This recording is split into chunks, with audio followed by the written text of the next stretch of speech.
ایک چھوٹی سی بستی تھی جہاں لوگ آپس میں اتنے مل جل کر رہتے تھے کہ ہر کوئی ایک دوسرے کا رشتہ دار لگتا تھا۔ یہ بستی شاہ پور ایک گھنے جنگل کے کنارے پر بستی تھی۔ جنگل کے بارے میں لوگوں کے پاس ڈراؤنی کہانیاں تھیں۔ کہتے تھے کہ وہاں رات کو عجیب سی آوازیں سنائی دیتی ہیں اور جو بھی اندھیرا ہونے کے بعد جنگل میں گیا وہ کبھی واپس نہیں آیا۔ لیکن یہ سب کہانیاں تھیں اور شاہ پور کے لوگ انہیں مذاق میں اڑا دیتے تھے۔ آپ سب سے ریکویسٹ ہے، ویڈیو کو شروع کرنے سے پہلے لائک ضرور کیجیے، شیئر بھی کر دیں اور سبسکرائب بھی کر دیں۔ یہ کہانی ہے علی کی، ایک 25 سال کا جوان لڑکا جو اپنے دوستوں کے ساتھ ہنسی مذاق اور ایڈونچر کا شوقین تھا۔ علی کا ایک دوست فرحان ہمیشہ نئے تجربات کے چکر میں رہتا تھا۔ ایک دن فرحان نے گروپ کے ساتھ پلان بنایا، وہ سب رات کو جنگل میں کیمپ کریں گے۔ ارے یہ سب ڈراؤنی کہانیاں جھوٹی ہیں، فرحان نے کہا، چلو تھوڑی سی مستی اور ایک رات جنگل میں گزاریں گے، دیکھتے ہیں کون سی بھوتنی آتی ہے۔ سب ہنس پڑے اور علی جو ہمیشہ ایکسائٹمنٹ کے لیے تیار رہتا تھا فوراً ہاں کر دی۔ رات کے قریب 10 بجے علی، فرحان اور ان کے 2 اور دوست ثنا اور بلال ٹارچ، کھانا اور کیمپنگ کا سامان لے کر جنگل کی طرف نکل پڑے۔ جنگل کا راستہ واقعی ہی ڈراؤنا تھا، گھنے پیڑوں کے بیچ اندھیرا ایسا کہ ٹارچ کی روشنی بھی کام نہ آ رہی تھی۔ ہوا میں ایک عجیب سی سرسراہٹ تھی، جیسے کوئی دھیمی سے بول رہا ہو۔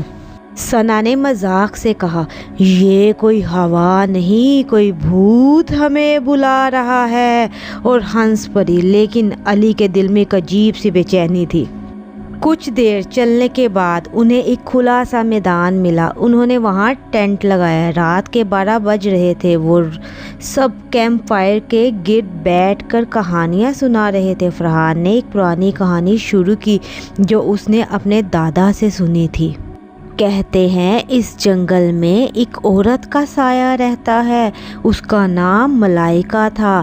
صدیوں پہلے اسے اس جنگل میں زندہ جلا دیا گیا تھا کیونکہ لوگوں نے اسے جادوگرنی سمجھنا شروع کر دیا تھا۔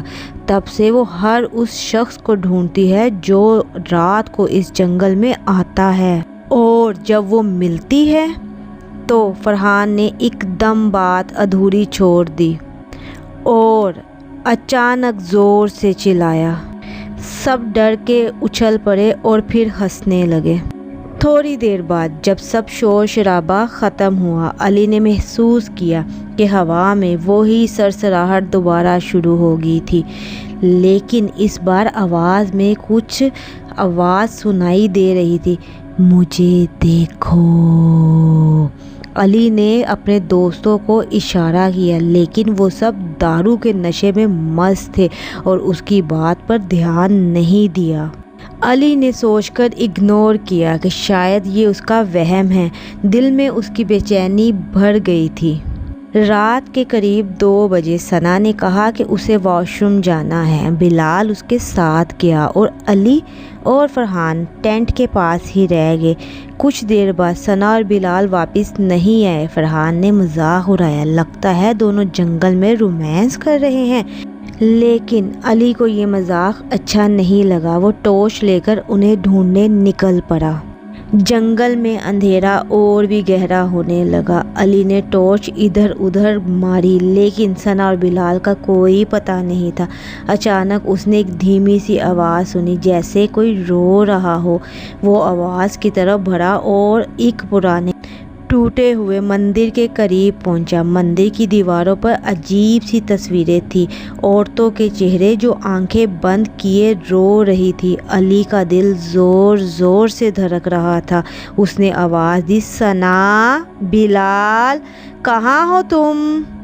تبھی اس کے پیچھے سے ایک آواز آئی، علی! یہ آواز نہ ثنا کی تھی نہ بلال کی، یہ ایک عورت کی آواز تھی، دھیمی اور گہری۔